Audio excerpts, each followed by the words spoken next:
Ini yang penting saya wasiatkan. Itu tadi, keberkahan hidup itu nyantol ke ulama. Kalau tidak bisa, perbaiki hubungan dengan gurumu, dengan orang tuamu, dengan istrimu. 3 orang ini kau perbaiki, hidupmu sudah berkah. Itu aja kuncinya. Yang tidak punya istri, mohon maaf. Yang hanya yang punya istri cukup ibunya. Ulama dari dulu begitu. Jadi jangan sampai dipahami agama ini nanti sholat baru ibadah. Wah, fatal itu, Pak.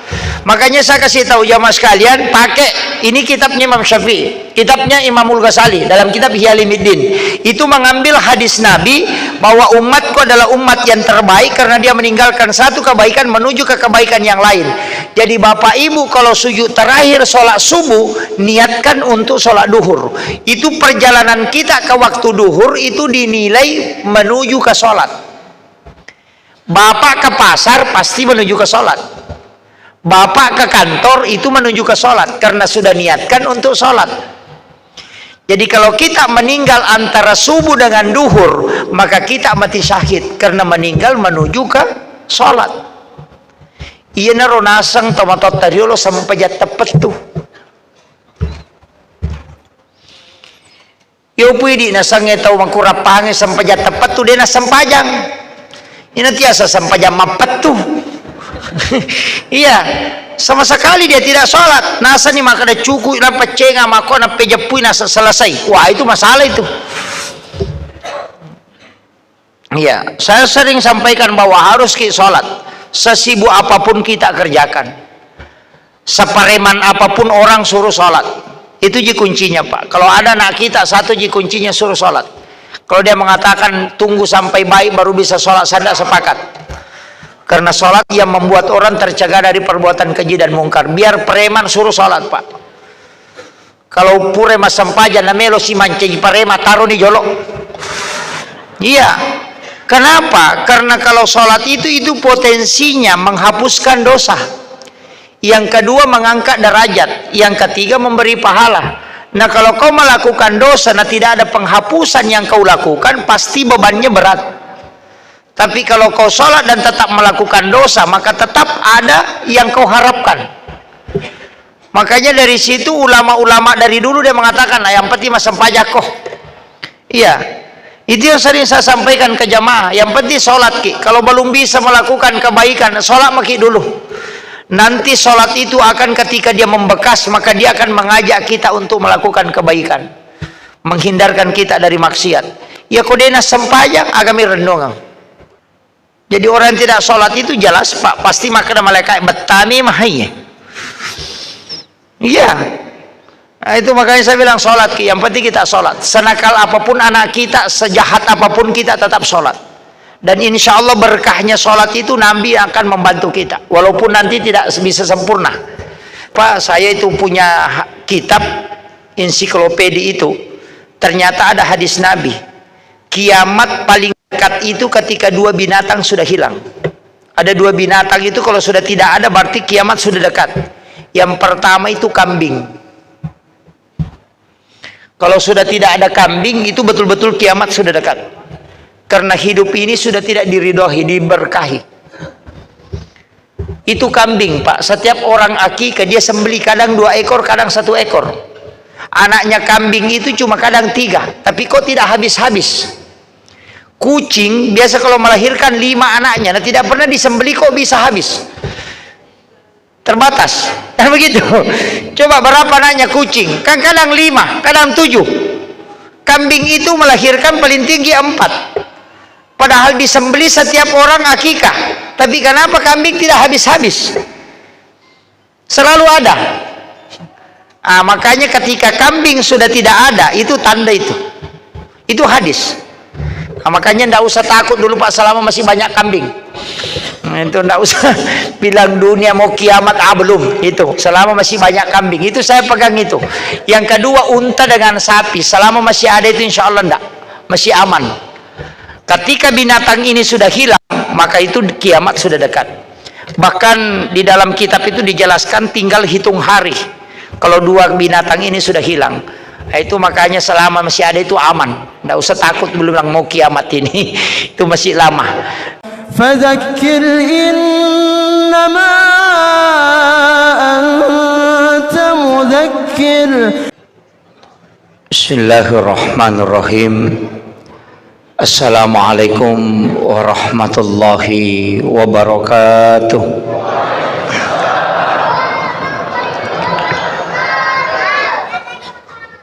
Alhamdulillah, alhamdulillahi rabbil alamin. Nashhadu rabbana annaka antallahu la ilaha illa anta, ba'asta Muhammadur Rasulah basyiran wa nasira, qauluhul fasl wa hukumul adl wa sunnatihir rusyd wa huwa bil mu'minina raufur rahim. Allahumma salli ala sayyidina Muhammadin tibbil qulubi wa dawaiha wa afiyatil abdani wa shifaiha wa nuril absari wa diyaiha wa ala alihi wa sahbihi wa sallim. Yang kami muliakan dan kami taksimi Bapak anggota DPRD sempat hadir,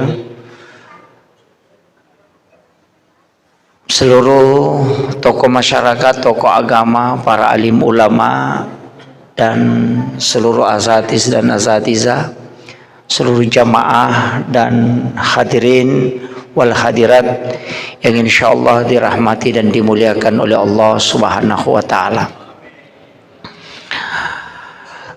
Alhamdulillah, pada malam hari ini kita dipertemukan oleh Allah untuk satu acara, kita istilahkan tablik akbar.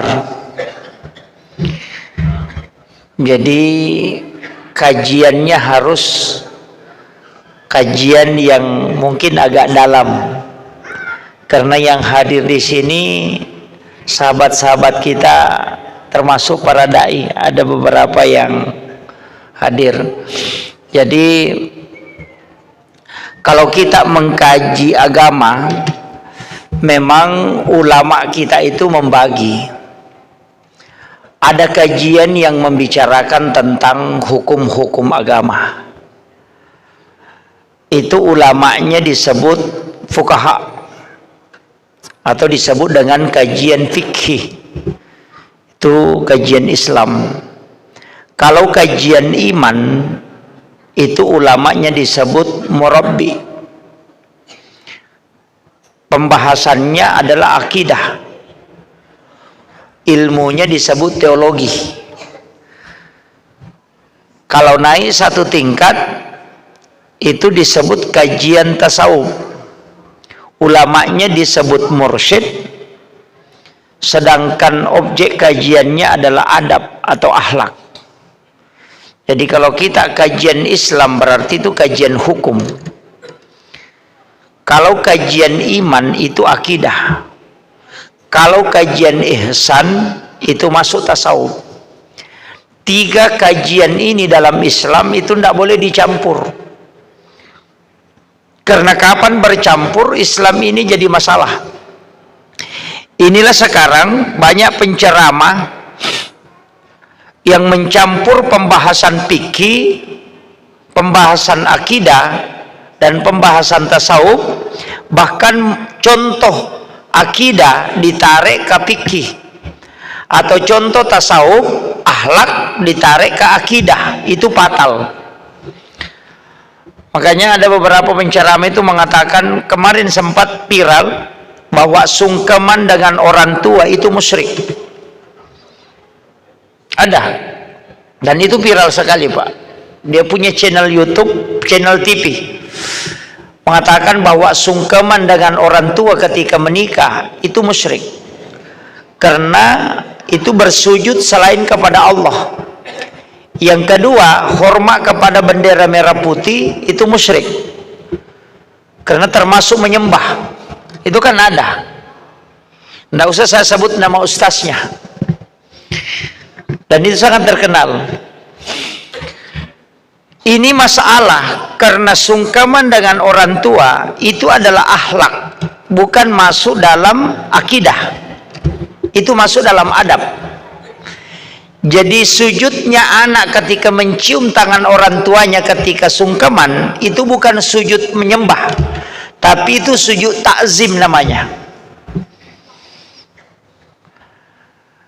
Yang kedua, hormat kepada bendera merah putih itu juga bukan menyembah, tapi hormat itu sebagai penghormatan atau takzim kita kepada pejuang yang telah memperjuangkan negara Republik Indonesia sehingga bisa merdeka.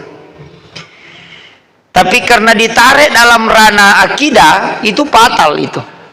Sekarang kan banyak itu. Kalau kita mau ambil tarik lurus, semua pasti musyrik.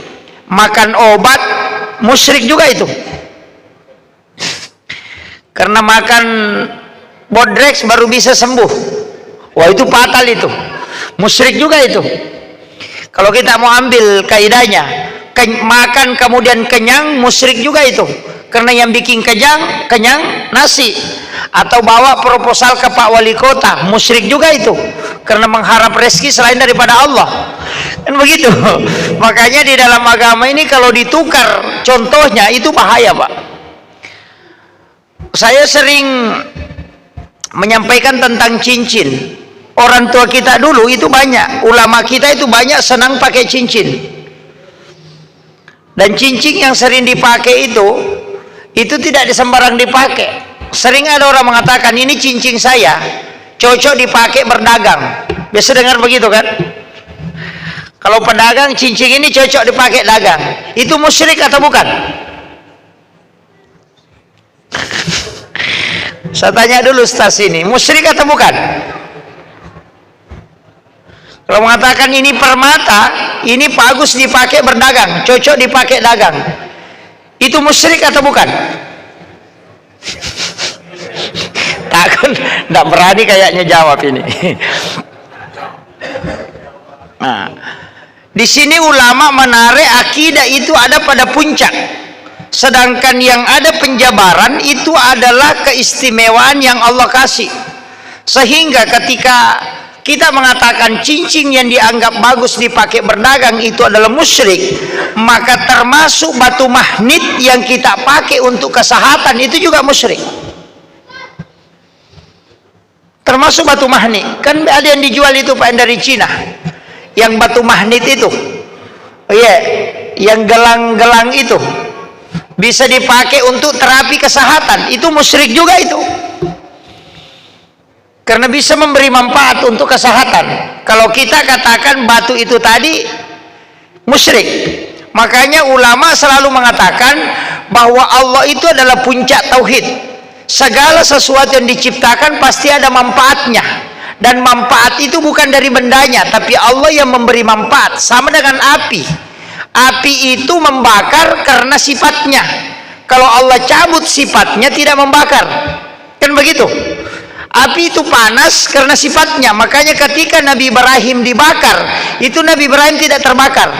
Bukan karena kulitnya Nabi Ibrahim tahan, tapi sifat membakarnya api yang dicabut oleh Allah. Kan begitu. Jadi semua akidah begitu, Pak. Makanya ulama dari dulu itu selalu yakin racun pun tidak bisa membunuh ketika sifat racunnya dicabut oleh Allah. Sama Pak Kahar Musakar ketika ditembak, dia mengatakan senjata itu buatan manusia, sedangkan tubuhku adalah buatan Allah. Tidak mungkin buatan manusia bisa mengalahkan buatan Allah, sehingga dia tidak rusak badannya ketika ditembak. Itu kan, itu akidah, Pak. Itu kita bicara akidah. Makanya semua yang memberi manfaat itu bukan dari bendanya, tapi Allah yang memberi khususiat terhadap sesuatu sehingga itu bisa mendatangkan manfaat. Manfaatnya datangnya dari Allah. Makanya ulama pegang keris itu tidak pernah melenceng akidahnya. Pakai cincin tidak pernah melenceng akidahnya. Kenapa? Karena dia tahu bahwa tauhid tunggal itu tetap Allah. Ini cuma benda. Cuma orang yang lemah akidahnya ketika dapat cincin langsung dia mengatakan, oh ini cincin yang bikin selamat Kak. Wah, itu menjadi masalah. Ini kan yang banyak sekarang. Nah, ini. Makanya ini dulu yang saya harus anukan. Makanya dalam agama itu kalau kita kaji, dalam Islam ini luas betul, Pak. Saya akhir-akhir ini concern di ilmu hikmah. bertanya ke beberapa ulama tentang ilmu hikmah ini, tapi ilmu ini agak berat karena jarang ulama yang mau menjelaskan, karena memang terbatas. Saya beberapa kali bertanya ke ulama, banyak yang tidak mau mengungkap itu, bukan saja karena tidak tahu, ada yang tahu tapi tidak berani. Ilmu hikmah ini Pak sebenarnya ilmu yang mulai hilang, dan itu dipelajari para ulama-ulama dulu. Kalau kita di Kalimantan yang tahu ilmu hikmah ini termasuk guru Kiai Haji Muhammad Sain Abdul Ghani, guru Sakumpul Martapura, itu khatam di ilmu hikmah itu. Makanya ada beberapa larangan itu yang dia sampaikan, itu semua ada di kitab-kitab hikmah, termasuk tidak boleh sikat gigi di pintu WC itu, tidak boleh berwudu di pintu WC, tidak boleh sikat gigi di pintu WC. Itu kan masuk ilmu hikmah itu. Kenapa? Orang yang berwudu di pintu WC itu akan mewariskan lemah ingatan dan iman. Itu masuk ilmu hikmah. Jadi dia tidak masuk dalam tasawuf. Makanya ulama kita dari dulu itu sudah mengkaji larangan-larangan banyak itu, termasuk pakaian robek itu kan tidak boleh dipakai. Cuma anak-anak kita sekarang itu justru kalau robek, celananya robek dia pakai. Keren kan sekarang anak muda pakai celana levi's yang robek, padahal itu menutup rezeki, itu pintu rezeki. Ini kan jadi masalah sekarang Pak, dan itu banyak orang tidak perhatikan. Makanya saya sering ceramahkan itu bahwa banyak larangan itu sekarang kita langgar, nyata-nyata kita langgar. Matahari ketika sudah memerah sampai tenggelam, Nabi melarang kita untuk melihat. Itu untuk menjaga mata supaya tidak buta. Kemudian anak-anak disuruh masuk. Sekarang anak perempuan kalau mau tenggelam matahari justru keluar semua, mas selfie katanya sunset. Jadi masalah. Jadi terbalik semua ini Pak. Dalam kajian agama, saya katakan tadi kita masuk sedikit yang agak berat. Kalau kita bicara agama, kita mau bicara yang paling berat, paling tasawufnya pasti paling berat Pak. Saya pernah ngaji tasawuf itu 3 bulan, berhenti dulu. Karena saya itu langsung drop, mengatakan waduh tidak bisa kita kalau begini. Kalau belajar fikih yang penting sah sholat, kalau belajar tasawuf itu fatal. Makanya kebersihan dalam tasawuf itu kan pakai empat macam: an-nadhafah, at-tuhuru, at-tazkiyah, az-zakah. Kan ada 4. An-nadhafatu minal iman, at-tuhuru satrul iman. Jadi kalau an-nadhafah itu kotoran yang nampak oleh mata, seperti sampah, najis, itu an-nadhafah. Kalau at-tuhur itu hakikat. Kalau at-tazkiyah itu hati. Kalau as-zakah itu harta. Jadi orang mau sholat itu kalau mau bersihkan dirinya, bersihkan yang 4 ini. Jangan sholat sebelum bersih, ini yang 4. Yang pertama an-nadhafah, pakaian itu harus bersih dari najis. Tubuh kita itu harus bersih dari najis. Yang kedua, pakaian itu bersih lahiriah dengan hakikat. Kalau kau beli pakaian itu dengan uang haram, maka pasti kalau kau sholat tidak diterima sholatmu. Kan hadis Nabi tuh, siapa yang membeli pakaian dengan 9 dirham, 1 dirham uang haram, 8 dirham uang halal, ketika dia pakai sholat pakaian itu, maka sholatnya tidak diterima di sisi Allah. Bukan tidak sah, Nabi mengatakan tidak diterima. Kalau tidak sah berarti fikihnya. Kalau diterima itu sampainya. Makanya, dan haram itu ada 2. Ada haram li gairiha, ada haram li zatiha. Kalau li gairiha prosesnya, kalau li zatiha bendanya. Misalnya begini, Bapak menjual gula pasir 1 liter padahal tidak cukup, dikurangi misalnya 1 ons, kemudian mengatakan 1 liter laku, kemudian uang pembelian gula pasir itu tadi dipakai belikan baju, itu haram Pak, karena jual belinya dari haram, karena berbohong. Wah, itu banyak ikan yang tidak cukup 1 kilo, baru katakan 1 kilo, kemudian hasilnya dipakai beli baju, baru dipakai sholat, oh itu jadi masalah. Atau uang yang tidak dikeluarkan zakatnya kemudian dipakai beli baju, itu juga diharamkan itu. Itu kotor bukan karena kotor lahiriah, tapi kotor hakikat. Ini nih, kalau ini yang dipakai Pak, orang sudah mulai stres. Guru sekolah atau pejabat masuk kantor jam 9 pagi, padahal mestinya masuk jam 7, pulang jam 2, padahal mestinya pulang jam 4. Nanti kalau terima gaji full, baru itu gaji dia pakai beli baju, baru bajunya dia pakai sholat. Itu haram juga itu, karena dia pakai gaji korupsinya itu. Bukan korupsi mengambil uang, itu korupsi karena korupsi kerjaan yang tidak sesuai dengan waktunya. Mestinya dia digaji dari jam 7 pagi sampai jam 4 sore, tapi dia kerja masuk jam 10, nanti keluar jam 2. Berarti ketika dia terima gaji, dia terima semua, maka uang di situ ada uang haram. Ketika dia belikan pakaian untuk dia pakai sholat, maka sholatnya tidak akan diterima, walaupun tetap sah. Itu fatal itu Pak. Nah, ini sudah banyak kena ini. Sudah mulai stres. Kayak saya bilang, kita ngajinya agak berat ini. Ya. Ini baru makanan, baru baju yang kita pakai, belum makanan yang kita makan, yang kita tidak zakati. Makanan yang kita makan kita tidak zakati itu kotor. Kalau dia masuk ke dalam perut, apalagi kalau uang haram, memang kullu lahmin nabati min haramin panaru oladin. Setiap makanan haram yang masuk itu harus dibersihkan dengan api neraka. Dan itu ketika Rasulullah mengatakan, siapa yang makan makanan haram 1 kali, itu lam tuqbalu sholata wa du'a arba'ina yauman mania, 40 hari 40 malam sholat dan doanya tertolak di sisi Allah. Termasuk mie yang sogok menyogok ini, uang cale, oh ini dapat semua mie di sini. Iya.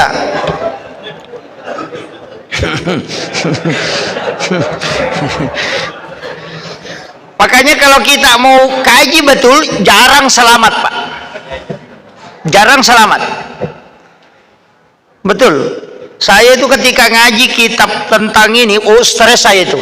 Makanya saya bilang 3 bulan saya berhenti. Itu karena drop. Pikirkan hampir stres. Sampai rambut itu mulai berguguran. Saya bilang, wah sakit kalau begini. Karena itu tidak ada. Melihat perempuan itu wudu menjadi kotor. Oh itu jadi masalah. Jadi saya bilang kalau kita mau ngaji yang paling berat itu memang ada, tapi kalau mau ringan-ringan ya ringan-ringan aja. Kalau fikih itu kan ya yang penting sudah takbir, sudah selesai, serahkan kepada Allah. Yang penting kau sudah sujud bersyukur, itu yang paling ringan itu. Datang saja Allahu Akbar, melalui matanya begini, ruku tidak masalah. Tapi kalau dalam tasawuf, pakaian yang kau pakai itu kau sudah pakai untuk apa? Wudumu itu apakah kau sudah pakai berbohong atau tidak? Kalau kau sudah pakai berbohong, maka jangan kau pakai sholat, karena itu sudah kotor. Pakaian yang kau pakai, kalau kau malu pakai ketemu dengan Pak Wali Kota, mestinya kau lebih malu pakai ketemu dengan Allah. Oh itu parah itu Pak. Itu makanya kalau kita ngaji yang paling berat-berat itu ya berat-berat, tapi kalau kita mau ambil yang ringan-ringan ya ringan-ringan aja. Itu makanya kita itu kalau agama, saya sering mengatakan begini, tidak usah terlalu memaksakan Pak, karena kita tidak ada yang sempurna. Jadi kalau cuma selamatkan, saya sering sampaikan, carilah pakaian yang betul-betul memang bersih. Saya itu sering begitu. Saya nanti karena kasih tahu, pakaian sholatmu tidak usah banyak. Pakaian sholat kita itu tidak usah banyak Pak, biar 3 pasang aja. Yang penting pakaian itu betul-betul dijamin. Makanya saya sering pakai pakaian sholat itu hadiahnya orang, hadiahnya jamaah, bukan hadiah caleg ya, hadiah jamaah. Kalau dia caleg lain lagi tuh Pak. Itu saya enggak menyiksa caleg, cuma enggak. Artinya ini kan karena sudah menjadi kebiasaan kita.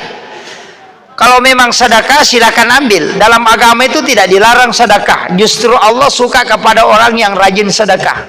Tapi sedekah jangan karena tujuannya itu, jangan.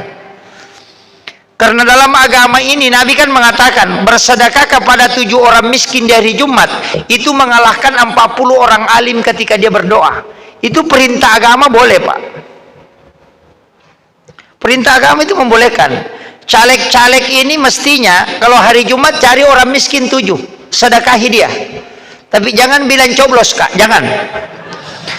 Kasih dia sembako, ndak usah kasih gambar, kasih saja sembako, baru kasih tahu saya punya hajat Bu, atau saya punya hajat Pak, ingin maju menjadi anggota dewan, mohon doakan saya, semoga Allah mempertemukan hajat saya. Itu aja. Karena Nabi mengatakan 7 orang miskin berdoa itu mengalahkan 40 orang alim. Nah kalau kita harapkan suaranya orang miskin yang 7 ini tidak mungkin terpilih karena 7 orang kan begitu.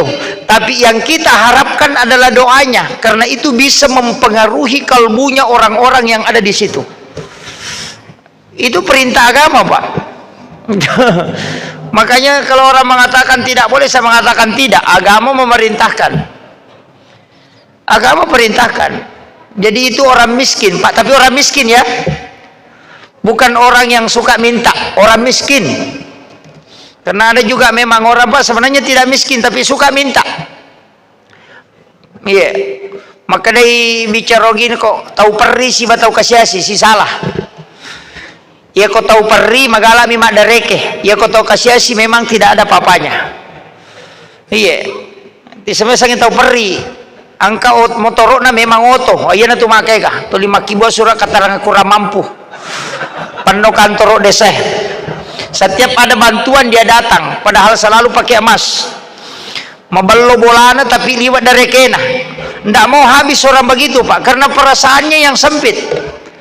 Hartanya tidak pernah cukup. Orang yang begitu kalau suruh sedekah tidak pernah mau, karena pasti dia bilang kita saja tidak cukup, kenapa mau dikasih orang?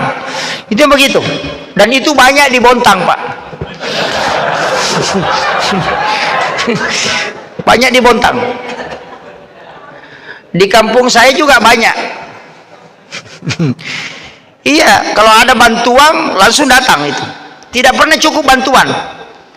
Makanya pemerintah itu bagaimanapun caranya mau menghabiskan bagaimana bantuan ini supaya cukup, itu tidak akan pernah cukup. Karena yang ada perasaannya tidak pernah cukup. Karena sebenarnya orang miskin itu perasaan Pak. Kalau makannya kan cukup itu. Makanya saya itu simpel dalam hidup ini, simpel sekali. Saya sering kasih tahu istri itu. Kadang dia tanya bagaimana, saya bilang enggak usah pusing. Hidup itu gampang, yang susah itu pikiran kamu. Yang bikin susah itu kan kita selalu berpikir bagaimana besok, bagaimana, itu orang stres itu. Iya. Saya itu simpel aja Pak.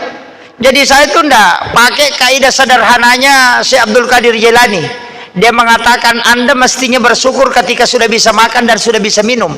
Karena kalau Anda sudah bisa makan dan minum berarti Anda sudah hidup. Tapi kalau orang mengatakan nanti saya bersyukur kalau ada mobil, ada rumah, itu saya bilang didekati betul itu. Karena orang tidak ada rumah dan tidak ada mobil itu masih bisa hidup. Tapi kalau sudah tidak makan berarti dia bisa mati. Maka bersyukurlah dikala Anda masih bisa makan, bisa minum. Walaupun Anda belum punya rumah. Itu aja kuncinya. Karena rumah itu tidak membuat kita mati kalau tidak ada. Kan itu. Makanya banyak orang itu nanti punya rumah baru bersyukur. Oh, terlambat sekali bersyukur itu. Iya. Jadi hidup ini Pak sebenarnya tidak susah. Yang bikin susah itu kita. Karena kita selalu mengambil standar terlalu tinggi. Coba kalau kita sudah hidup, diberikan kesehatan, oh itu luar biasa Pak. Makanya saya bilang nikmat apa yang kita dustakan? Nikmat rasa saja dicabut oleh Allah, itu tidak ada bedanya pisang goreng dengan lombok. Iya, iya. Kan ada orang itu Pak dicabut nikmat rasanya. Oh, minum kopi dengan minum air putih dengan minum sarap sama-sama. Lewat saja seperti bebek, tidak ada rasanya, masuk saja. Tidak ada, tapi nikmat itu kan itu. Pedis itu nikmat. Itu bayangkan Pak, sama dengan ngantuk, itu nikmat besar itu Pak, ngantuk. Cuma kadang orang jengkel, kenapa saya ngantuk? Padahal itu ngantuk adalah nikmat yang diberikan oleh Allah. Bayangkan kalau orang langsung tidur Pak, itu banyaknya orang mati di jalan. Sementara bawa mobil tidak ngantuk langsung tidur, oh itu fatal itu. Makanya ulama kita itu mengatakan nikmati seluruh apa yang diberikan oleh Allah. Iya, hidup itu begitu Pak, tidak usah susah. Kadang juga Nabi kan sudah punya doa. Nabi itu juga selalu pintar juga Rasulullah. Ini Rasulullah minta, ya Allah jangan kau jauhkan umatku darimu. Kalau dia jauh, arahkan dia kembali. Kalau kau panggil dalam keadaan senang, dia tidak datang. Panggil dia dalam keadaan susah. Ini yang parah Pak. Karena kalau kita diberikan nikmat tidak bersyukur, pasti diberi musibah. Karena nanti kita mau berdoa kalau kena musibah. Kan banyak orang begitu. Ketika suaminya sayang, semua warung dia lihat, semua tempat rekreasi dia datangi. Sekalinya suaminya selingkuh, baru bangun tahajud. Ya sikirnya kencang-kencang, subhanallah, subhanallah. Kenapa? Selingkuh suaminya. Waktunya tidak selingkuh, nonton sinetron terus. Tapi tidak ada jadi bontang begitu. Iya. Jadi jangan paksa Allah, itu kata ulama kita, jangan paksa Allah memanggil kau dalam keadaan susah, karena kau tidak datang di saat dia panggil kau dalam keadaan senang. Itulah makna la in syakartum la azidannakum. Jika engkau mensyukuri, dia akan tambahkan. Tapi jika engkau tidak mensyukuri, ingat pasti ada azab yang pedih. Kenapa? Karena nanti kau mau tunduk ketika datang siksaan.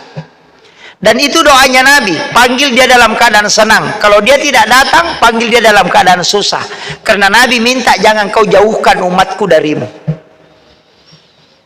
Kan begitu. Sama kalau ada anak pesantren, kita bawa ke sekolah pesantren, kasih tahu gurunya, ini anakku didik, kasih senang dia, kasih pintar. Tapi kalau dia nakal, pukul saja supaya dia bisa belajar. Siksa dia kalau supaya dia bisa belajar. Begitu Nabi, panggil dia dalam keadaan senang. Kalau tidak datang dalam keadaan senang, panggil dia dalam keadaan susah. Nah, makanya ibu-ibu kalau suaminya sayang, jangan coba-coba tidak sholat. Nanti pasti datang masalah Pak, karena masalah itu yang membuat kita dekat dengan Allah. Betul. Makanya kadang-kadang orang itu Pak nanti berdoa ketika pegawai bank datang menagih. Oh rajin sholat duhanya itu kalau mau didagih, sampai takbirnya Allahu Akbar. Oh, kenapa? Pegawai bank sudah mau datang. Gitu. Kan begitu. Kadang-kala masalah begitu Pak. Jadi Allah itu kadang men-setting kita supaya bisa dekat dengannya dengan membawa kesusahan. Kesusahan itu sebenarnya bukan kesusahan, tapi itu nikmat sebenarnya yang diberikan oleh Allah. Cuma mungkin menyakitkan ketika dia tiba. Jadi Bapak Ibu, saya sering sampaikan, bersyukurlah. Kunci hidup ini sederhana sekali Pak. Kunci hidup ini sederhana sekali. Nikmati segala apa yang telah Allah berikan. Kenapa? Karena di situ kita sama dengan malam Pak. Mestinya jangan kita bekerja malam. Cuma susahnya kan ada orang yang kerja di perusahaan malam Pak. Mestinya itu kalau malam kita istirahat. Jadikan malam itu istirahat. Nanti kalau siang jadikan waktu itu untuk bekerja. Mestinya begitu. Kenapa itu matahari sebenarnya jengkel sama kita Pak? Jam bekerja malam itu. Baru tidur kalau siang. Matahari bilang saya sudah capek-capek muncul untuk kasih terang bumi supaya kau cari rezeki, tapi kau tidur. Malam saya suruh kau istirahat, tapi kau justru kerja semalam penuh. Itu kan begitu. Makanya ulama kita dari dulu mengatakan ketika malam istirahatkan dirimu. Cuma sekarang kan tidak bisa, karena ada orang kerja malam kan, shift malam. Oh itu. Makanya ulama hikmah itu mengatakan orang yang kerja malam itu tidak berkah. Oh ini, tapi pegawai jangan berhenti dulu ya. Jangan mengatakan wah itu fatal ini Ustaz. Itu ulama kita, ada beberapa pekerjaan itu yang dia dianggap tidak berkah itu. Yang pertama bekerja malam. Yang kedua menjual air galon. Tidak ada di sini penjual air galon. Ada. Oh iya. Iya. Itu penjual air galon Pak. Itu tidak pernah untung itu. Coba kita tanya. Kalau penjual air gelas sama es batu mungkin. Tapi kalau penjual air galon itu tidak bisa untung. Kenapa? Itu tidak berkah. Hasilnya juga itu akan hilang, tidak tahu kemana. Saya tidak tahu, coba tanya penjualnya kalau ada penjual sini. Wallahu alam. Tapi guru saya kasih tahu, 2 pekerjaan nak jangan kau pernah lakukan. Yang pertama tukang senso kayu. Itu tidak pernah denang nama DC tu pas senso nak. Tata namo bola na deto nule pajaji. Yang kaya itu pedagang kayu. Yang pas senso itu tidak ada yang berhasil. Karena dia menebang sesuatu yang dilarang dalam agama. Karena penebang kayu itu tidak pernah menebang satu pohon. Nah tebang sini telu nawunu. Iya. Yang kedua penjual air, karena air itu sebenarnya digratiskan oleh Allah untuk hambanya. Kemudian kita jual. Tidak sama kalau es batu. Wah itu. Makanya tanya nanti penjual galong, apakah ada untungnya atau bagaimana? Itu guru saya bilang. Dia bilang lebih banyak ongkosnya nak. Mesinnya itu kalau sudah ada sedikit saldonya rusak lagi mesinnya. Dipakai lagi mengongkos. Itu karena memang Allah tidak berkahi pekerjaan itu. Jadi itu wasiat guru kami, saya manukan memang. Makanya di pondok itu pernah ditawarkan bagaimana kalau bikin air galon, saya tidak mau. Itu guru saya sudah kasih tahu. Itu gulung pengusaha galon itu pasti gulung tikar. Tidak kembali modalnya itu. Habis pekerjaan. Itu. Saya tidak tahu, tanya saja penjual galon kalau ada. Tapi itu wasiat guru kami, makanya saya yakin itu betul. Ini tidak sama kalau kayak es batu, itu tidak masalah, itu lain lagi tuh. Tapi kalau air yang dijual itu fatal itu, karena itu gratis yang diberikan oleh Allah. Kemudian saya kembali, ibadah itu kuncinya kan ada 3: kerjakan, sah, yakin sampai, itu yang harus dianukan. Untuk sholat, apakah dia diterima atau tidak, ulama kita mengatakan itu ada pada dirimu. Ketika kau melaksanakan sholat dan muncul di dalam hatimu bahwa ini sholat baik, maka insya Allah. Beda itu, kalau kita sholat itu biasa-biasa aja, itu pasti beda. Makanya semua ibadah Bapak Ibu sekalian, yakin bahwa ibadah ini sempurna. Tapi kan tidak mungkin kita sempurna betul kan? Makanya ada doanya, Allahumma a'inni ala zikrika wa syukrika wa husnil ibadatika. Itu kan wasiatnya Rasulullah kepada Muaz. Usika ya Muaz, la tada'anna fi kulli duburi salatikum antakula Allahumma a'inni ala zikrika wa syukrika wa husnil ibadatika. Itu dibaca sebelum salam di tahiyat akhir dalam salat. Kan ada 2 doa di situ. Allahumma inni a'udzubika min azabil qabri wa azabi jahannam, fitnatil mahya wal mamat, wa fitnatil masiihid dajjal. Kemudian yang kedua, Allahumma a'inni ala zikrika wa syukrika wa husnil ibadatika. Itu yang dibaca sebelum salam. Cuma banyak orang tidak baca itu. Hanya sampai fil alamin innaka hamidun majid, langsung assalamualaikum warahmatullahi, assalamualaikum warahmatullahi. Itu tapi tidak masalah. Cuma Muaz itu bin Jabal itu diwasiatkan oleh Nabi. Rasulullah mengatakan, usika ya Muaz, saya wasiatkan kepadamu Muaz, la tada'anna fi kulli duburi salatikum, jangan engkau menutup semua salatmu antakula, kecuali engkau membaca Allahumma a'inni ala zikrika, ya Allah bantu aku untuk senantiasa mengingat kepadamu, wa syukrika, dan bantu aku untuk senantiasa menjadi hamba yang bersyukur kepadamu, wa husnil ibadatika, dan jadikan ibadahku ini adalah ibadah yang paling sempurna di sisimu. Karena saya kerjakan tidak mungkin sempurna, tapi terimalah dengan sempurna. Makanya dibaca doa itu. Itu Nabi wasiatkan kepada Muaz. Dihafal jibu toh? Hafal jibu? Kalau tidak hafal, ini tugasnya Ustaz di Bontang ini. Nih, ada sahabat saya di belakang. Nanti dia yang tuliskan ibu-ibu ini. Atau buka di Google. Itu doa itu penting, itu wasiat Nabi, sampai Nabi mengulang 3 kali. Kemudian ada dalam istilah tasawuf Bugis yang kemudian ada kita kalau buka kitab itu ada di kitab Hiyalimiddin. Sering juga saya ceramahkan Pak. Bapak Ibu kalau sholat kemudian memutus sholat, itu rugi betul itu. Jadi saya itu kalau sujud terakhir tadi kayak tadi, sujud terakhir sholat isya, itu saya sudah niatkan memang untuk sholat subuh. Itu yang dimasuk orang Bugis sampai tepat tuh. Saya selalu pakai itu, Pak. Kalau nanti saya sholat subuh di sujud terakhir, itu saya niatkan memang untuk sholat duhur. Jadi saya memang memohon kepada Allah supaya bisa sholat duhur. Saya berniat akan sholat duhur. Kalau saya meninggal antara subuh dengan duhur, itu kan meninggal menuju sholat. Kan begitu. Saya beberapa sahabat-sahabat saya dari jamaah tabligh itu sering saya kasih tahu. Saya bilang, saya bersyukur Anda bisa keluar berdakwah 3 hari, 40 hari, 4 bulan. Saya bersyukur. Tapi saya kasih tahu, jangan pernah mengatakan nanti ibadah orang kalau di masjid. Itu rugi betul itu. Karena ada yang mengatakan nanti di masjid itu baru ibadah, kalau di luar masjid itu hanya dunia. Oh, itu fatal itu, Pak.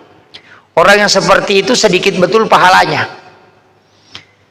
Mestinya kan hidup begitu. Orang tidur itu, Pak, bisa bernilai ibadah. Bapak tidur 10 jam itu bisa dinilai sholat sunnah 10 jam. Bagaimana caranya? Tidur yang berpahala kan itu ada 3. Yang pertama, tidurnya orang untuk ibadah. Yang kedua, tidurnya orang untuk mengistirahatkan diri dari ibadah untuk ibadah. Yang ketiga, tidurnya orang yang menghindari dosa dan dia melakukan tidur. Kan 3 toh. Mana dimasuk? Misalnya begini, kita mengatakan, ya Allah, saya mau tidur cepat supaya bisa bangun sholat tahajud. Berapa lama dia tidur itu dihitung ibadah di hadapan Allah, karena tidurnya untuk sholat. Itu berpahala, Pak. Berapa lama dia tidur itu dihitung pahala. Tapi kalau ada orang bilang saya mau tidur cepat supaya bangun nonton sepak bola, wah itu juga didapat. Iya. Jadi tidur itu untuk apa? Kalau mengatakan saya tidur cepat supaya bisa bangun sholat tahajud, kita tidur 6 jam itu dihitung ibadah, karena tidurnya untuk ibadah. Itu Imamul Ghazali menjelaskan itu. Yang kedua, orang yang mengistirahatkan diri karena sudah melakukan ibadah. Dia sudah sholat tahajud misalnya jam 3, istirahat, belum masuk subuh, dia bilang saya mau tidur dulu untuk karena kelelahan, kemudian untuk bangun sholat subuh. Itu berapa lama dia tidur itu dinilai ibadah. Itu nilai ibadah, Pak. Makanya jangan katakan orang tidur tidak dapat pahala. Itu dapat pahala. Yang penting tidurnya tadi seperti itu. Tidur untuk sholat dan tidur karena istirahat dari sholat. Yang ketiga, tidur menghindari dosa. Ada orang gosip, kita mengatakan saya ngantuk sekali mau tidur, padahal tidak. Cuma karena tidak mau melakukan dosa. Itu juga ibadah. Makanya dari sinilah mengambil dasar ulama Indonesia mengatakan tidurnya orang berpuasa itu ibadah. Ustaz kalau Ramadan itu sering ceramahkan itu, ustaz-ustaz, bahwa tidurnya orang berpuasa itu ibadah. Kalau orang Arab dengar itu, Pak, marah-marah. Masa orang tidur dianggap ibadah. Tapi kalau orang Indonesia memang karena dia pakai kaidahnya Imam Syafi'i. Imamul Ghazali mengatakan bahwa ketika engkau tidur itu potensial tidak melakukan dosa, karena an-naumu tarkul haram. Satu-satunya ibadah yang tidak mendatangkan dosa itu cuma tidur, Pak. Kalau sholat masih bisa berdosa kalau jengkel sama imamnya, karena imamnya terlalu panjang bacaannya sehingga dia jengkel, makanya dia bisa berdosa. Orang mengaji bisa berdosa, orang zikir bisa berdosa, tapi kalau orang tidur tidak berdosa. Nah, bagaimana dosanya orang tidur tidak ada? Makanya disitulah disebut an-naumu tarkul haram. Tidur itu meninggalkan keharaman. Ya, tidak ada dosanya orang tidur, toh. Tidak bisa gosip. Coba. Makanya ulama dari dulu begitu. Jadi jangan sampai dipahami agama ini nanti sholat baru ibadah. Wah, fatal itu, Pak. Makanya saya kasih tahu jamaah sekalian, pakai ini kitabnya Imam Syafi'i, kitabnya Imamul Ghazali dalam kitab Ihya Ulumuddin. Itu mengambil hadis Nabi bahwa umatku adalah umat yang terbaik karena dia meninggalkan satu kebaikan menuju ke kebaikan yang lain. Jadi Bapak Ibu kalau sujud terakhir sholat subuh, niatkan untuk sholat duhur. Itu perjalanan kita ke waktu duhur itu dinilai menuju ke sholat. Bapak ke pasar pasti menuju ke sholat. Bapak ke kantor itu menuju ke sholat karena sudah niatkan untuk sholat. Jadi kalau kita meninggal antara subuh dengan duhur, maka kita mati syahid karena meninggal menuju ke sholat. Iya naro nasang tomatot tariolo sampai tepet tuh. Yo pwede nasangnya tahu mangkurapange sampai tepet tuh dia nasang pajang. Ini tiasa sampai jam mapet tuh. Iya, sama sekali dia tidak sholat. Nasa nih maka ada cukup, nampak cenga mako nampak jepui nasa selesai. Wah itu masalah itu. Iya, saya sering sampaikan bahwa harus kita sholat. Sesibuk apapun kita kerjakan, separeman apapun orang suruh sholat. Itu ji kuncinya Pak. Kalau ada anak kita satu ji kuncinya suruh sholat. Kalau dia mengatakan tunggu sampai baik baru bisa sholat, saya tidak sepakat. Karena sholat yang membuat orang tercegah dari perbuatan keji dan mungkar. Biar preman suruh sholat Pak. Kalau pure mas sampajan namelo si mancing parema taruh di jolok. Iya. Kenapa? Karena kalau sholat itu potensinya menghapuskan dosa. Yang kedua mengangkat derajat. Yang ketiga memberi pahala. Nah kalau kau melakukan dosa, nah tidak ada penghapusan yang kau lakukan, pasti bebannya berat. Tapi kalau kau sholat dan tetap melakukan dosa, maka tetap ada yang kau harapkan. Makanya dari situ ulama-ulama dari dulu dia mengatakan, yang penting masam pajak kok. Iya, itu yang sering saya sampaikan ke jamaah. Yang penting sholat ki. Kalau belum bisa melakukan kebaikan, sholat maki dulu. Nanti sholat itu akan ketika dia membekas, maka dia akan mengajak kita untuk melakukan kebaikan, menghindarkan kita dari maksiat. Ya kodena sempajang agami renungan. Jadi orang yang tidak sholat itu jelas Pak, pasti makan malaikat betami mahainya. Iya. Nah, itu makanya saya bilang sholat ki. Yang penting kita sholat. Senakal apapun anak kita, sejahat apapun kita tetap sholat. Dan insya Allah berkahnya sholat itu Nabi akan membantu kita. Walaupun nanti tidak bisa sempurna. Tapi saya kasih tahu, sholat itu sebenarnya tidak susah Pak. Yang banyak susah itu karena berpikir. Sholat itu kalau menghadirkan Allah itu tidak usah pikirkan, cukup merasakan Allah itu hadir, selesai. Atau cukup merasa disaksikan oleh Allah, itu sudah selesai Pak. Jangan berpikir bagaimana modelnya Allah. Ini yang banyak orang stres. Karena sholat dia pikirkan bagaimana Allah itu tidak pernah dilihat. Oh itu orang stres itu. Orang sholat itu merasakan Allah itu melihat dia. Itu aja kuncinya. Bisa dites Pak. Kita takbir itu Allah melihat kita takbir. Allah mendengarkan kita membaca ayat Al-Quran. Allah melihat kita ruku. Itu merasakan kehadiran Allah, bukan memikirkan Allah. Bedakan ya. Kalau memikirkan Allah pasti kita stres. Karena pikir bagaimana modelnya, di mana tinggal, bagaimana warnanya. Wah itu parah itu. Dalam sholat itu meyakini dilihat oleh Allah, meyakini menghadirkan Allah. Kadang bulu-bulu itu merinding, merasakan kehadirannya. Itu adalah khauf yang dikasihkan oleh Allah. Jadi tidak usah mengatakan bagaimana modelnya, yakin saja disaksikan oleh Allah, selesai. Tidak usah susah. Apalagi kalau jadi makmum Pak, enak sekali. Makanya itu saya tidak mau jadi imam. Kalau jadi imam itu susah. Makanya saya itu kalau imamnya cepat, saya cepat. Kalau imamnya lambat, ya saya ikuti lambat. Kalau cepat, saya cepat. Karena memang untuk diikuti. Nanti kalau ditanya dari kemudian kenapa cepat, saya bilang itu Pak Imam yang cepat. Kau tanya dia. Itu urusannya dia itu. Sama kalau saya ceramah itu Pak tidak pernah keluarkan pendapat pribadi. Saya tidak berani. Saya ngaji ke ulama, beberapa ulama ngaji tasawuf, saya tidak pernah keluarkan pendapat pribadi. Saya tidak pernah mengatakan menurut saya begini. Saya tidak berani. Karena saya tidak mau bertanggung jawab dari kemudian karena pendapat saya. Saya itu selalu mengatakan menurut Imam Syafi'i begini, menurut Guru Taqi Abdul Rahman Abu Daleh begini. Kenapa saya pakai itu? Supaya nanti kalau ditanya kenapa pendapatmu begini, saya bilang tanya Imam Syafi'i, dia yang bilang.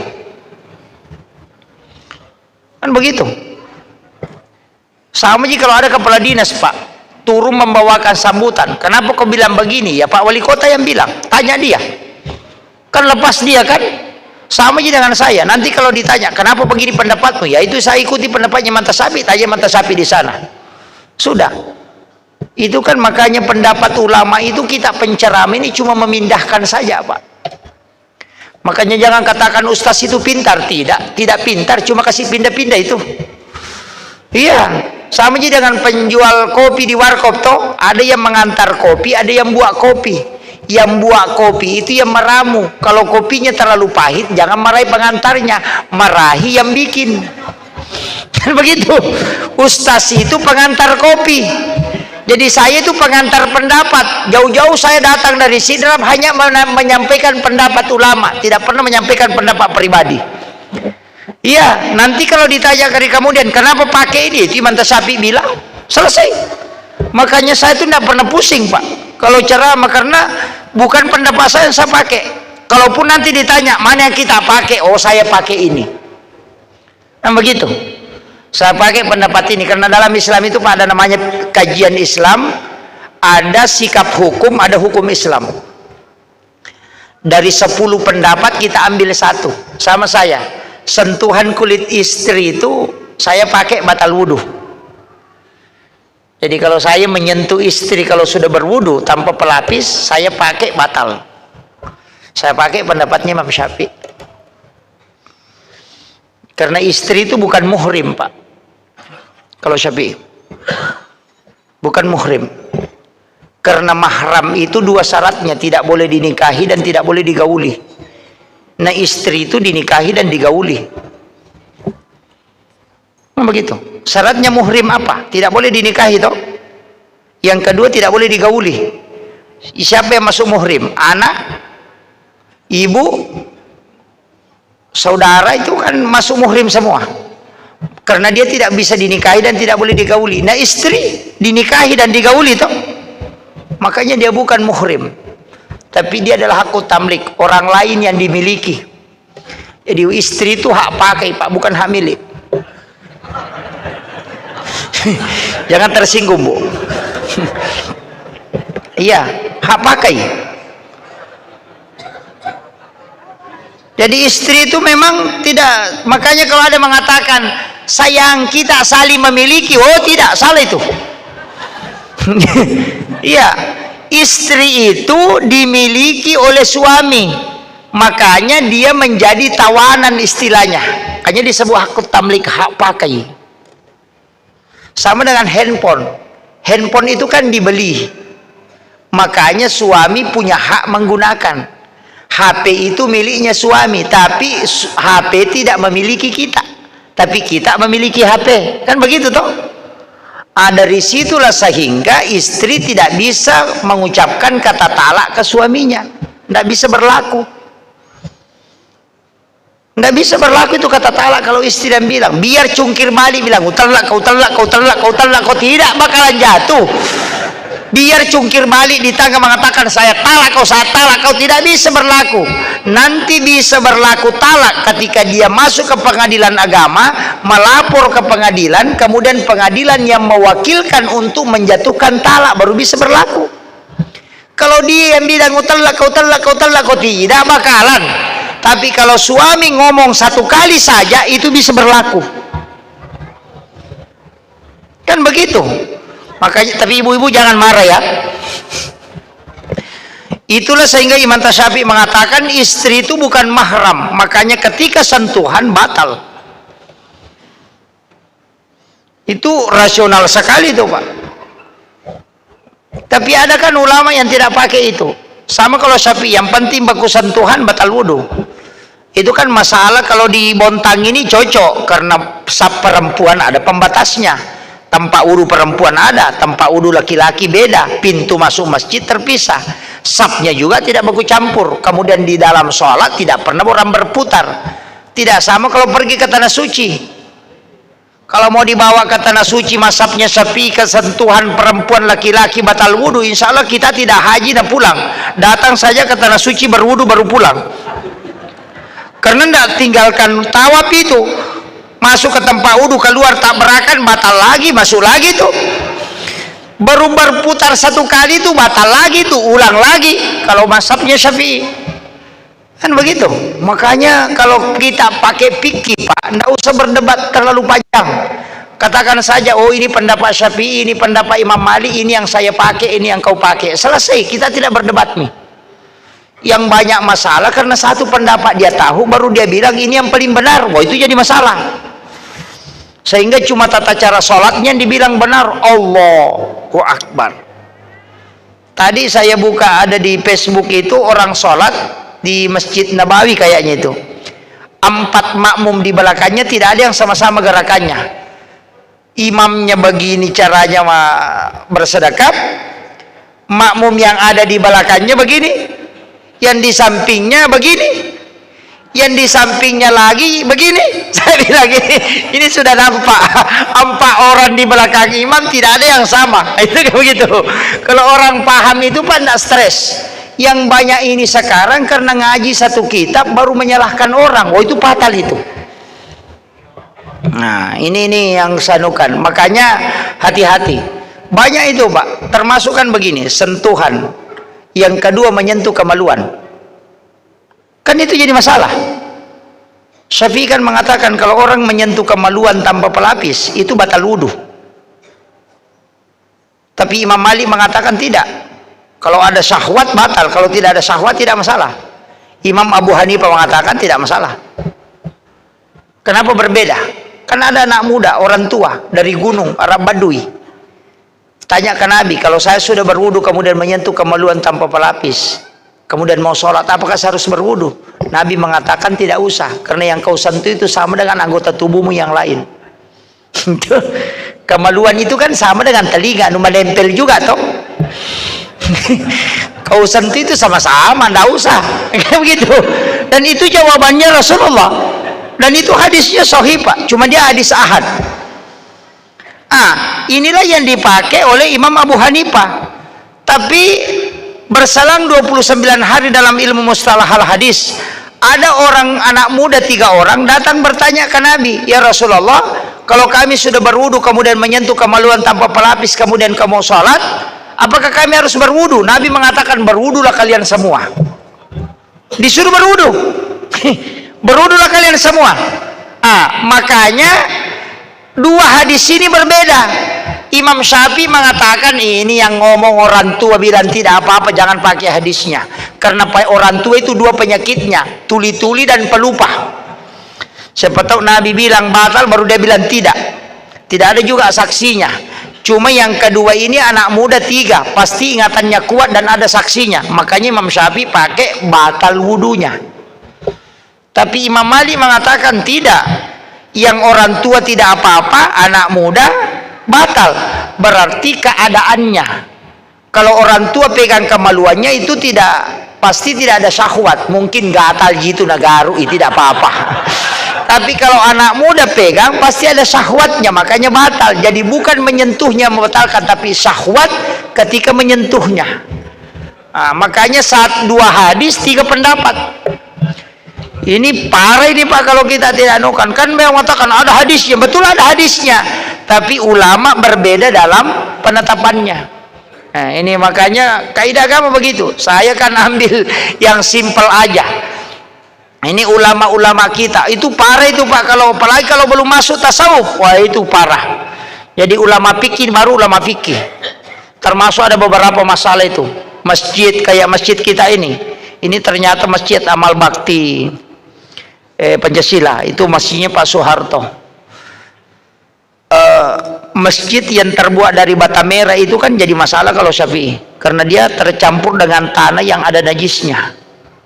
Bata merah itu kan tanah itu bercampur dengan najis dan itu tidak bisa dijamin bersih. Makanya ketika ada benda yang bercampur dengan najis kemudian ditempel di masjid, maka dia menjadi mutanajis. Benda yang mutanajis itu tidak dipakai sholat. Ini masalah. Itu makanya masjid yang batu merah begini, wah itu jadi masalah kalau Syafi'i mutlak, pendapat klasik itu. Tapi kan Abu Hanifah mengatakan kalau ada najis sudah dibakar itu hilang najisnya. Nah batu merah itu kan dibakar baru dipakai. Kan begitu. Dia mengatakan selesai sudah. Makanya ulama kita dari dulu itu sudah berbeda.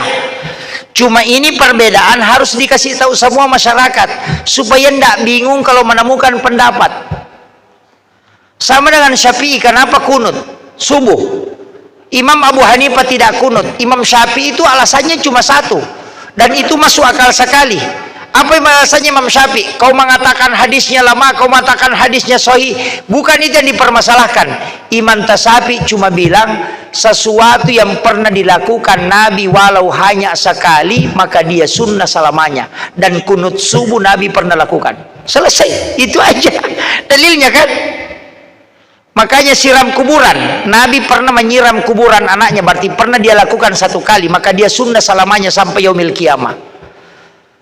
Imam Syafi'i mengatakan karena Nabi pernah kunut subuh dan tidak, setelah Nabi kunut subuh berarti pernah dia lakukan sesuatu yang pernah Nabi lakukan, maka dia sunnah selamanya. Selesai, itu aja Pak. Tapi ketika dia menjadi imam di masjidnya Abu Hanifah di Irak, dia tidak kunut. Ditanya sama muridnya Abu Hanifah, Abu Yusuf, kenapa tidak kunut?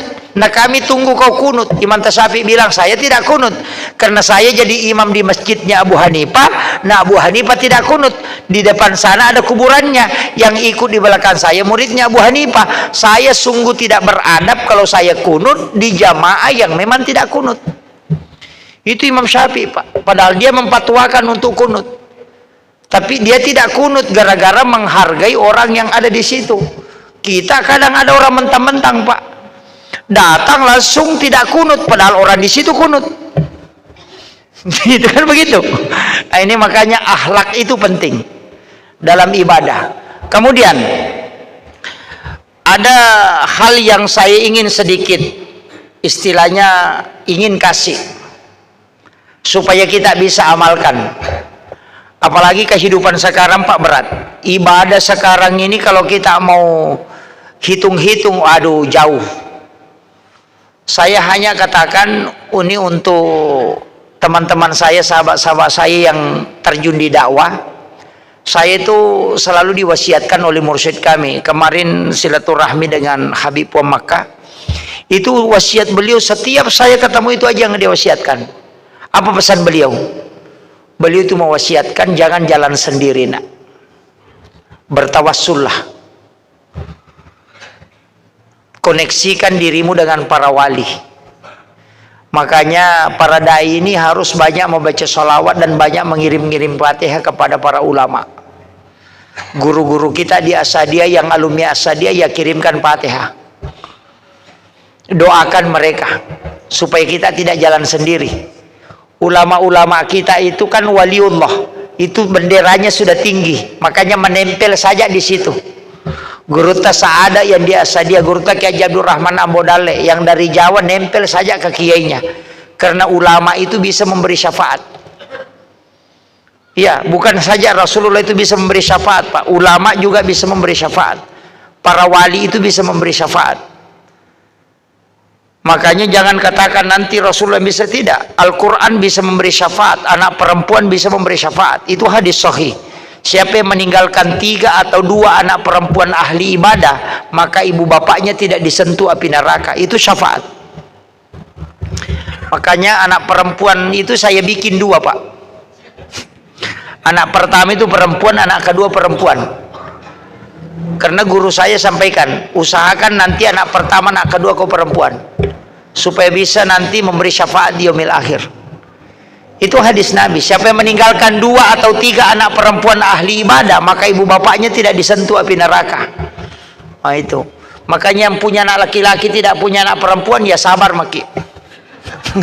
Iya, iya, iya. Itu kalau sudah punya anak perempuan itu luar biasa. Itu bisa memberi syafaat. Makanya Nabi kan berdoa, jadikan umatku banyak dari keturunannya perempuan. Makanya ada hadis mengatakan, walaupun ini diperdebatkan ulama, ada mengatakan hadis hasan, ada mengatakan hadis dhaif, bahwa tidak akan terjadi kiamat kecuali laki-laki dan perempuan berbanding 1:40. Jadi cik dia rohani 40 makun rein apa di kamalino. Sekarang kan 1:7 kan? Dan mengatakan 1:8 masih lama. Jadi yang ustaz selalu teriak itu mau dunia kiamat, sudah mau kiamat dekat lagi, tidak usah percaya dulu Pak itu. Kenapa? Saya itu punya kitab ensiklopedi itu, ternyata ada hadis Nabi, kiamat paling dekat itu ketika 2 binatang sudah hilang. Ada 2 binatang itu kalau sudah tidak ada berarti kiamat sudah dekat. Yang pertama itu kambing. Kalau sudah tidak ada kambing itu betul-betul kiamat sudah dekat. Karena hidup ini sudah tidak diridhoi, diberkahi. Itu kambing Pak, setiap orang akikah dia sembelih kadang 2 ekor, kadang 1 ekor. Anaknya kambing itu cuma kadang 3, tapi kok tidak habis-habis.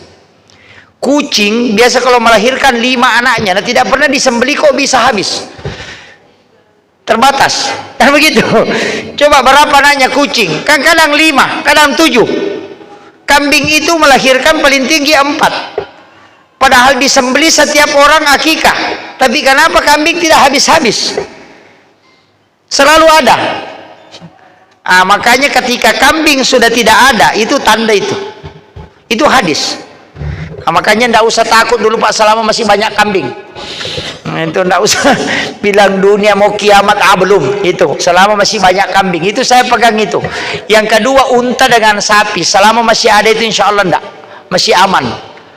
Ketika binatang ini sudah hilang, maka itu kiamat sudah dekat. Bahkan di dalam kitab itu dijelaskan tinggal hitung hari kalau 2 binatang ini sudah hilang. Itu makanya selama masih ada itu aman, tidak usah takut belum mau kiamat ini. Itu masih lama. Kemudian tadi saya mengatakan ada amalan saya ingin berikan. Kuncinya begini, bertawassullah dengan para ulama, koneksikan diri kita dengan para waliullah.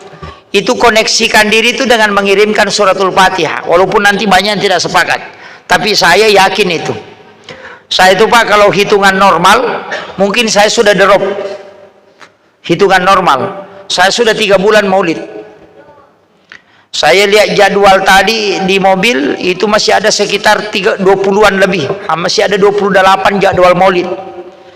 Itu sebelum masuk Rajab. Saya itu kalau hitungan normal itu sudah drop karena tidak pernah istirahat. Tapi saya cuma dikasih tahu, koneksikan dirimu dengan para wali, kirimkan Fatihah para ulama itu, kirimkan Fatihah Rasulullah dan para nabi. Kemudian perbaiki zikir la ilaha illallah itu supaya itu jasadmu dengan ruhmu bisa terpelihara. Karena orang itu kelelahan Pak bukan karena fisik, tapi itu ruh. Makanya orang-orang yang sering beraktivitas ini baca la ilaha illallah. Saya dikasih amalan itu baca la ilaha illallah 100 kali.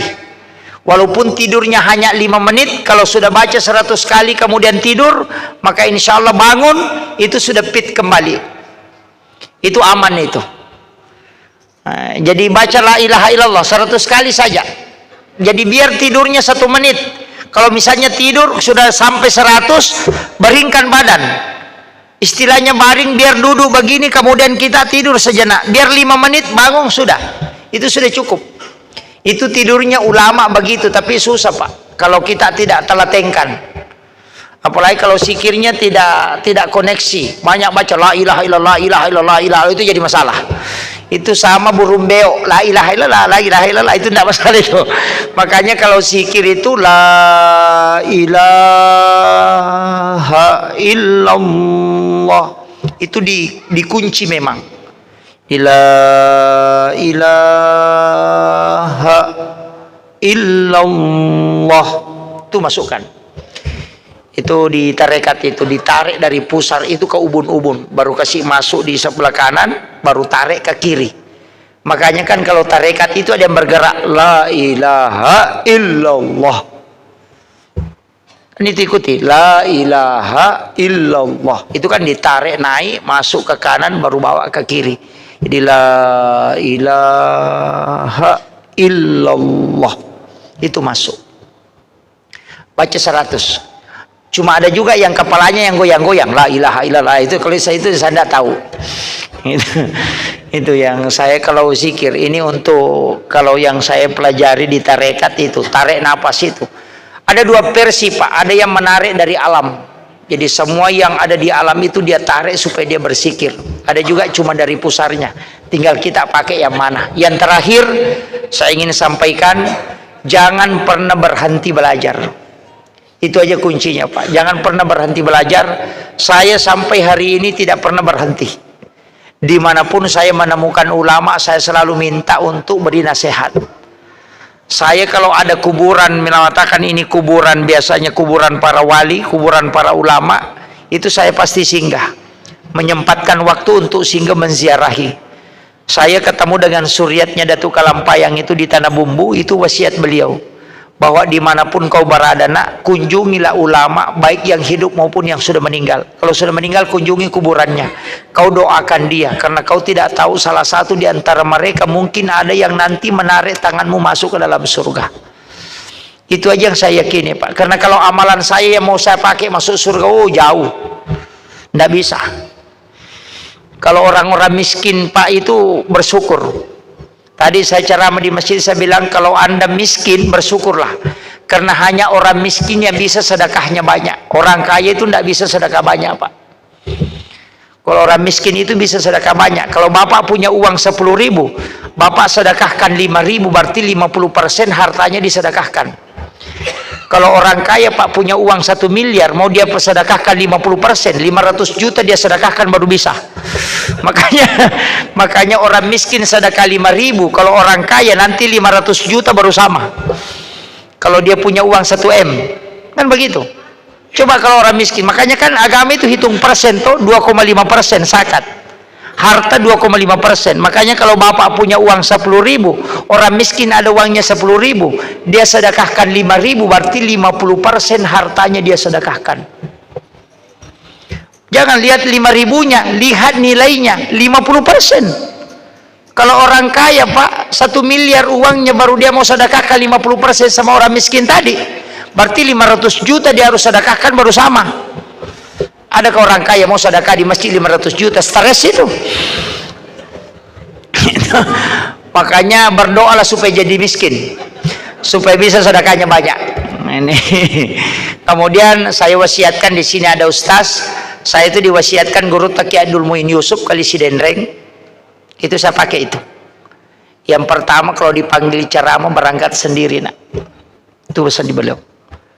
Pesan Guru Taqi Muin itu. Saya ambil juga dari Guru Taqi Haji Fathudin Sukara, makanya dia wasiatkan dulu. Ya kalau kau macarama nak jadi dimu nak joka, aja nung pacio tahu. Itu pesan beliau. Kenapa? Nasabak ya kau pacio kau tahu, cik dimi macarama talu yang kosoki. Betul. Wasiat beliau. Yunda kau macarama, iko mi mak dakwah, tapi pacio kau tahu talu. Apa tu nung kosoki panitia na cik dimi mak dakwah? Ni kan melot tanggung jawab ki romato ke Surimondri, kok di masigi na pakai tahu iko mana tuh tanggungin nak. Itu makanya saya itu selalu berangkat sendiri. Istri saya nak kasih ikut. Yang kedua pesan Guru tak iko bawai baramu nak. Aja na tahu makar ko baramu. Kau yang bawa. Karena orang yang membawa barangnya lebih mudah tawadu dibanding dibawakan barangnya. Iya. Kami gak tahu Pak Ustaz itu namo sandala ne wicang atau namo kacamata ne bawa atau namo tasan ne totong atau iya. Oh itu sudah parah itu. Yang ketiga pesan Guru tak, kalau diundang ceramah jangan pernah bicarakan amplopnya. Jadi saya itu kalau orang tanyakan amplop, saya langsung angkat tangan, tidak bisa. Ada beberapa masjid itu saya sudah corek garis merah karena dia bicarakan amplop. Ada beberapa masjid di daerah timur itu saya tidak ambil. Kalau ini langsung memang saya garis itu. Kenapa? Itu bicara amplop. Karena pasti kita tidak bisa dakwah dengan sempurna Pak. Kalau sudah dikasih tahu sekian ngisinya, itu baru kita mau salam sudah setan itu bisi sekian nanti kau dapat. Oh itu jadi masalah.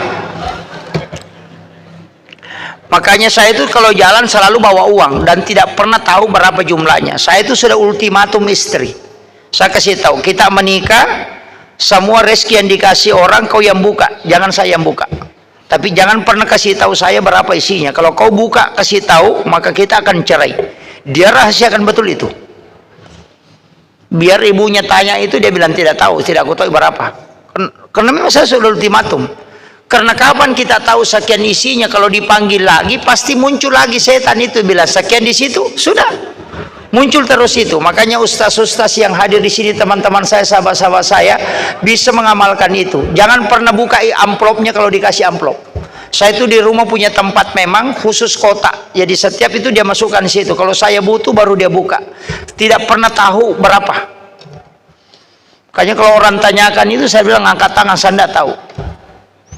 Itu saya tidak mau tahu itu berapa. Karena itu akan mempengaruhi. Sama aja dengan Pak Imam, kalau pergi baca doa salama, baca doa berialah, nah uangnya 20.000, nah lipat orang paling ambil aja 20.000 jala misalnya, doanya pendek. Nggak begitu, iya. Mestinya kan masukkan ke amplop, jangan tahu berapa nilainya. Itu kan nanti Allah yang cukupkan, tidak usah buka berapa, supaya tidak mempengaruhi ini. Sama kalau ustaz pergi khutbah Jumat, nah pulang isi bensin di Pertamina, nah buka, nah bilang 20.000 atau 100.000. Kalau ditelepon itu langsung muncul itu iblis, 100.000 kemarin di sana. Langsung dia bilang tunggu dulu kuliah jadwalku, padahal tidak ada jadwalnya. Cuma karena dia bilang di sana 100. Atau sudah dia ACC, kemudian ada masjid besar menelpon, langsung bilang, "Woi, masjid Jami ini batal khatibnya, bagaimana Ustaz?" Bilang, "Insya Allah," padahal ada jadwalnya. Karena dia tahu di situ sekian, oh itu jangan. Itu. Jadi ini kuncinya Pak. Di dakwah ini susah. Saya terus terang 3 kali mau berhenti ceramah, tapi selalu disuruh jangan berhenti. Bikinkan metode itu. Makanya guru tak selalu mengatakan ajar begini caranya. Saya bilang, wah ini berat juga Pak. Makanya saya kasih tahu teman-teman jangan pernah buka itu. Kalau tidak dibuka, apalagi kalau bicara bilang sekian, oh sudah, saya tidak berangkat itu. Ada beberapa masjid itu saya tidak berangkat. Saya batalkan, kasih tahu memang saya tidak berangkat, mohon maaf, cari lagi penceramah yang lain. Itu aja kuncinya. Makanya saya bilang kalau mau undang ceramah ya undang saja, tidak usah bicarakan itu. Saya itu santai aja Pak. Kalau mau berhenti ceramah gampang. Makanya saya tidak pakai manajemen, saya tidak punya YouTube itu, apalagi akun-akun. Makanya saya bilang yang viral-viral itu musibah juga itu. Mestinya saya itu tinggal di pondok, tinggal di anu, kenapa selalu keluar? Itu saya bilang itu musibah juga itu dikasih viral-viral begitu. Saya itu tidak punya akun-akun begitu Pak. Itu hanya jamaah aja yang kayak begini rekam-rekam baru dia share, itu aja begitu. Tidak mau urus yang begitu-begitu. Kemarin ada yang mengatakan, kenapa ini Ustaz ada iklan buku doa-doa, dia tidak melapor ke kita. Saya bilang kalau kebaikan tidak usah melapor, tanggung jawabnya sama Allah, bukan tanggung jawabnya saya. Selesai, itu aja Pak, tidak usah berat. Hidup ini kan begitu. Ya. Apalagi ini sampai sampaikan kalau imam Pak, mestinya imam itu tidak usah dikasih tahu gajinya berapa. Bikinkan kotak di situ, baru tulis impak untuk imam tarwih, imam rawatib kita. Jadi setiap orang sedekah masukkan ke situ, jangan panitia buka saja itu, biarkan dia ambil berapa per bulan itu saja, tidak usah dianukan.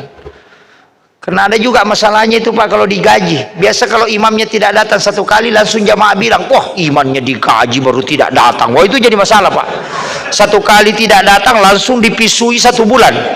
Dia bilang, man rebami gaji siku juta ya lengi mana kemana kau imakutun. Nah itulah sebegitu, balas 1 kali saja tidak datang ini. Itu jadi masalah juga itu Pak. Makanya, tapi tidak jadi sini toh. Itu nak kokoh. Ya, masjid ini kita ini luar biasa Pak, ini sangat luar biasa. Saya bersyukur melihat masjid seperti ini dikelola dengan baik. Dan saya hanya selalu wasiatkan, kalau pengelolaan uang masjid itu harus modern sekarang.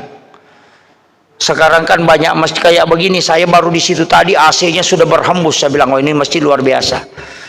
Makanya kalau orang tidak sholat di sini kelewatan betul. Sini orang sudah lebih bagus anunya, apalagi kalau imamnya bagus bacaannya, oh luar biasa. karena memang pengaruh itu Pak, karena kita rata-rata juga itu telinganya juga orang stres itu. Nanti bagus bacaannya imam baru dia mau, apalagi kalau imamnya mak dandu-dandu, langsung maka tuh kapoji itu. Saya bilang ini juga stres juga nih. Iya, jangan, padahal bacaan itu harus lurus-lurus aja, nggak usah terlalu dilagu-lagukan kalau jadi imam. Saya kira ini yang penting saya wasiatkan. Itu tadi keberkahan hidup itu nyantol ke ulama.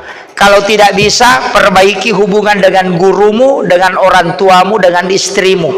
3 orang ini kau perbaiki, hidupmu sudah berkah. Itu aja kuncinya. Yang tidak punya istri, mohon maaf. Yang punya istri cukup ibunya. Saya kira cukup sekian. Akhirul kalam. Wallahul muwaffiq ila aqwamit thoriq. Assalamualaikum warahmatullahi wabarakatuh.